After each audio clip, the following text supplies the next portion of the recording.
people behind you that want to say hello to you. But before I turn you loose over to them, I want to ask you one last question. What would be a message that you would have? And I have two questions, but you decide which one you want to ask. Because I want to ask you a question about the budget, right? Oh, that's a big question. And not just because, you know, we're in debt and we have to make some tough decisions, but I want to know not only how will you address it, but what would be a message to everyday citizens about what we have to do collectively to pull ourselves out of this kind of dire financial situation that we find ourselves in, not just in the city, but the county, the state, and the country?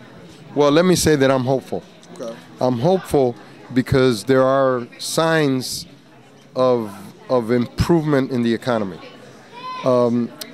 We have to give credit to Barack Obama, President Barack Obama. He took office at a time when we were really going downhill very quickly. His policies helped stabilize our economy. And the economists have declared an end to the recession. They say the recession ended about 12 months ago. What we're feeling now are the lingering effects, the aftershock of that recession. And we're going to feel that for another year or two. But as we begin to see unemployment rates decline, as we begin to see a stabilization of the housing market, and as we begin to see consumer spending increase, the economic indicators are going to certainly improve, and the city will begin to recapture the $1 billion plus that we have lost since the recession started in 2007. $1 billion that used to come in to the city in the form of property tax transfer, sales tax, income tax, all of that used to come, and then that disappeared. That revenue is beginning to come back. Now, we need to continue to patch together budgets to get us by this period. And that means that in the next fiscal year, the first year of the next mayor, and I plan on being that person, I am going to have to piece together a budget that is going to have additional cuts. So we're going to have to sacrifice, like you said, we're going to have to sacrifice. There's going to be some pain that's going to be spread around. I just want to make sure that everyone shares in the pain. I mean, and let's face it, I mean, poor folks and middle-class folks have already felt a lot of pain.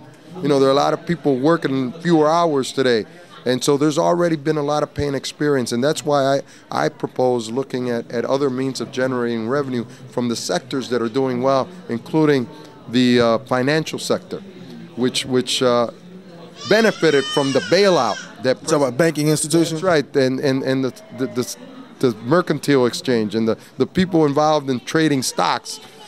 They're doing well again. They're doing very well. So I think we need their help to be able to continue to get through this economic time. It's very, very important. Message to youth. That's the shout out. We're going. What would be a message to you? Shout out to youth is get involved in this election. The vote in Chicago in this election will be crucial. And I'm so glad you're doing the work you're doing, because today there are 73,000 fewer registered voters than what we had in the last mayoral election 4 years ago. And yet we're facing here an historic election, an historic opportunity to change the course of the city of Chicago and to make it even better than what it is. We live in a great city. I love Chicago. We all love Chicago. But we know that we're not going to have a true world-class city until we have world-class neighborhoods. So it's time, now that we've revitalized downtown and we've seen all this great development, it's time to put time and energy and resources into uplifting all our neighborhoods in the city of Chicago. And my message to youth is, if you turn 18, vote in this election. You know, send a strong message. Let's make this turnout a huge turnout. You know, the turnout in the last mayoral election 4 years ago was somewhere around 30%. Yeah. You mean that means 30%? That means 70% of the voters didn't participate at all. We can't let that happen this time around. We need huge turnouts to send a strong message and to, establish a mandate for the next mayor of the city of Chicago. Would you mind saying I'm Miguel Del Valle and I support ChicagoVotes.com? I'm Miguel Del Valle, and I fully support ChicagoVotes.com. There you have it. Thank you. ATM, get money, baby. Why till you do it?